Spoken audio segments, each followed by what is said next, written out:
I should say bonjour. Well, anyway, I won't talk about Paris, except to say that Cubans are very popular in Paris, and Cuban food and Cuban music. All right.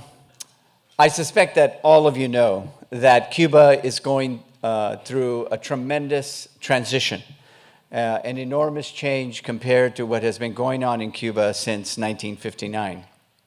It is a period of transition politically, where Fidel Castro has passed the reins of political power to his brother, a brother that is very advanced in age. And in that respect, the question is, where is Cuba going politically? Economically, the changes are in many respects even more impressive compared to what had been going on before in 1991, in particular with the collapse of the Soviet Union. The changes are also social. The stratification of the island continues. Differences of class have become more intense and more obvious, and even more so in those cases where Cubans are the recipients of remittances from Cubans living in the United States in particular.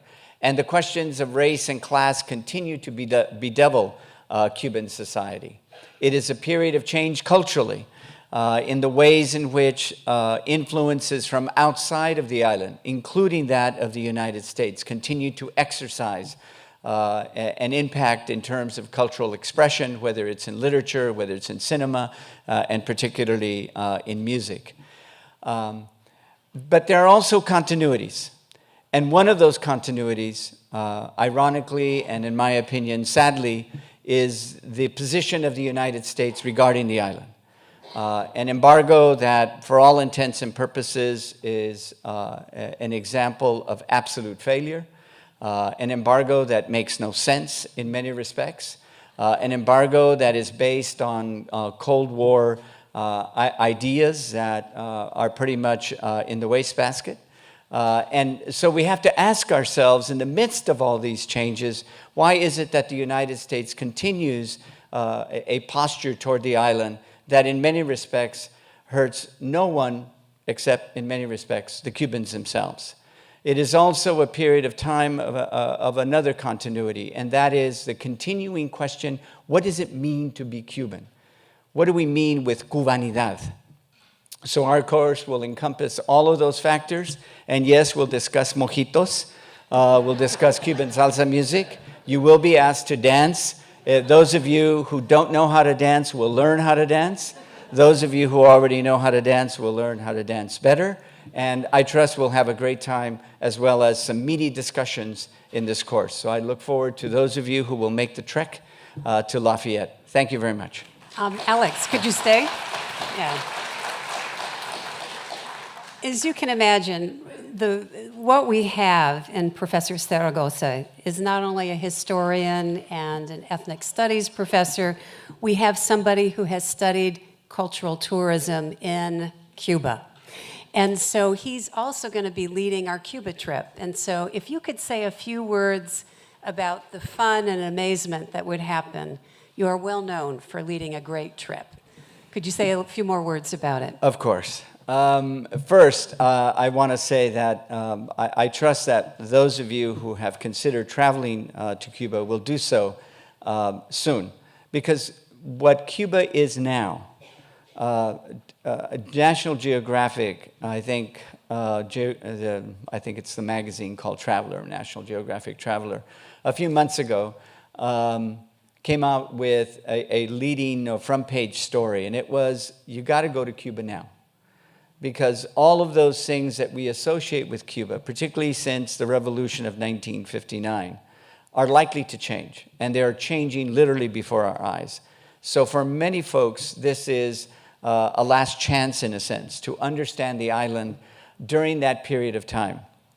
That given those of us of a certain age, certainly remember it because of those events of 1959 and what happened subsequently after the Cuban Revolution, in which Fidel Castro became that leading figure.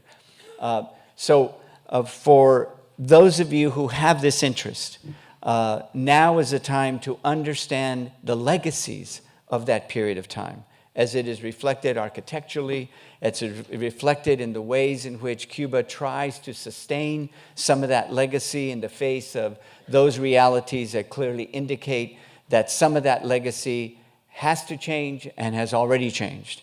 And finally, it is also a moment in Cuban history, culture, and its social configuration that is likely to change as well.